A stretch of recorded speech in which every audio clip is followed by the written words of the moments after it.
ನಮಸ್ಕಾರ. ನಾನು ನಿಮ್ಮ ಮತ್ತು ಈ ಒಂದು ವಿಡಿಯೋದಲ್ಲಿ ನಾನು ಇಂಗ್ಲೀಷ್ನಲ್ಲಿ ಲೀವ್ ಲೆಟರ್ ಬರೆಯೋದು ಹೇಗೆ ಅಂತ ಹೇಳಲು ಬರ್ತಿದ್ದೀನಿ.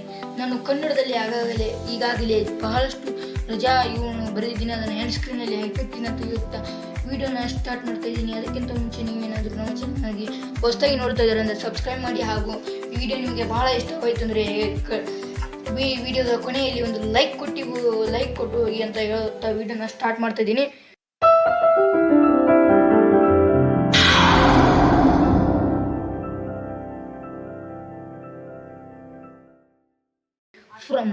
ಫ್ರಮ್ ಇಲ್ಲಿ ಮೊದಲು ಫ್ರಮ್ ಹಾಕಬೇಕು. ಲೀವ್ ಲೆಟರ್ನಲ್ಲಿ ಫ್ರಮ್ ಹೇಳಿದ್ರೆ ಮುತ್ತು ಆಯ್. ನೀವೇನಾದರೂ ನಿಮ್ಮ ಹೆಸರನ್ನು ಹಾಕಬೇಕು. ಇಲ್ಲಿ ನಾನು ನನ್ನ ಹೆಸರನ್ನು ಹಾಕ್ತಾಯಿದ್ದೀನಿ.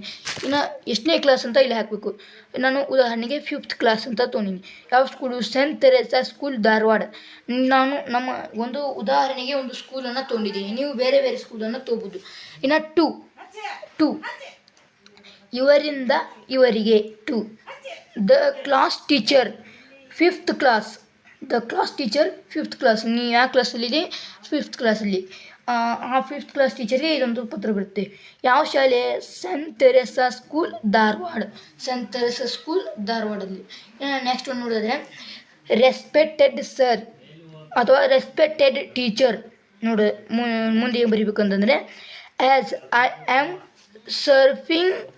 Suffering from fever, I am unable to attend the class, so kindly excuse my absence for one day. ಇಲ್ಲಿ ನಿಮ್ಮ ದಿನಾಂಕವನ್ನು ಹಾಕಬೇಕಿಲ್ಲಿ. ನಾನು ಯಾವಾಗ ಬರೋದು ನಾನು ಉದಾಹರಣೆ ಇಲ್ಲಿ ನಾನೊಂದು ದಿನಾಂಕ ತೊಗೊಂಡಿನಿ 15/8/2025. ಓನ್ಲಿ ಇಲ್ಲಿ ಹಾಕಿ ಫುಲ್ ಪಾಯಿಂಟ್ ಇಟ್ಟು ಇನ್ನು ನೆಕ್ಸ್ಟ್ ಒಂದು ಏನು ಬರೀಬೇಕಂದ್ರೆ ಥ್ಯಾಂಕ್ ಯು ಅಂತ ಬರೆದು ಪ್ಲೇಸ್ ಮತ್ತು ಡೇಟನ್ನು ಹಾಕಬೇಕು. ಪ್ಲೇಸ್ ಮತ್ತು ಡೇಟನ್ನು ನಾನು ಈ 14ನೇ ತಾರೀಕಿಗೆ ಬರಿತಿದ್ದೀನಿ. 15ನೇ ತಾರೀಕಿಗೆ ನಾನು ಸೂಟಿ ಬೇಕಾಗಿದೆ. ಅದಕ್ಕೆ ಇಲ್ಲಿ ನಾನು ತಾರೀಕನ್ನು 15ನೇ ತಾರೀಕಿಗೆ.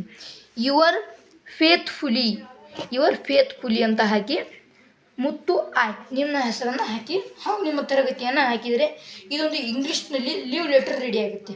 ಇದನ್ನು ನಿಮ್ಮ ಕ್ಲಾಸ್ ಟೀಚರ್ಗೆ ಹೋಗಿ ಮುಟ್ಟಿಸಿದರೆ ಇದೊಂದು ಇಂಗ್ಲೀಷ್ನಲ್ಲಿ ಲೀವ್ ಲೆಟರ್ ಯಾರ್ಯಾರಿಗೆ ಬರೆಯೋಕ್ಕೆ ಬರಲ್ಲ ಈ ವಿಡಿಯೋ ಬಹಳ ಉಪಯುಕ್ತವಾಗಿರುತ್ತೆ. ನಾವು ಹಾಗೆ ಹೇಳ್ದಂಗೆ ಏನಪ್ಪ ಅಂದರೆ ವಿಡಿಯೋ ಇಷ್ಟ ಆದರೆ ಲೈಕ್ ಕೊಡಿ ಅಂತ ಹೇಳಿದ್ದೆ. ಈ ವಿಡಿಯೋ ಇಷ್ಟ ಆಗಿದ್ದರೆ ಲೈಕ್ ಕೊಡಿ ಅಂತ ಹೇಳ್ತಿದ್ದೇನೆ. ಮತ್ತೇನಪ್ಪ ಅಂತಂದ್ರೆ ಇಂತಹ ಒಂದು ಲೈಕ್ ಕೊಡೋದ್ರಿಂದ ನಾನು ಅನೇಕ ವಿಡಿಯೋಗಳಿಗೆ ಒಂದು ಪ್ರೋತ್ಸಾಹ ನನಗೆ ಸಿಗುತ್ತೆ ಅಂತ ಹೇಳ್ತಾ ಈ ಒಂದು ವಿಡಿಯೋ ನಾನು ಮುಗಿಸ್ತಾ ಇದ್ದೀನಿ. ಮತ್ತೊಂದು ಹೊಸ ವಿಡಿಯೋದಲ್ಲಿ ನಾನು ನಿಮ್ಮನ್ನು ಭೇಟಿಯಾಗುತ್ತೀನಿ ಅಂತ ಹೇಳ್ತಾ ಸಬ್ಸ್ಕ್ರೈಬ್ ಮಾಡಿ. ಅಂದರೆ ಸಬ್ಸ್ಕ್ರೈಬ್ ಮಾಡಿ. 4 ಹೊಸ ವಿಡಿಯೋಗಳಿಗೆ ನೋಟಿಫಿಕೇಶನ್ ಸಿಗುತ್ತೆ ಅಂತ ವಿಡಿಯೋನ ಮುಗಿಸ್ತೇನೆ. ಧನ್ಯವಾದಗಳು.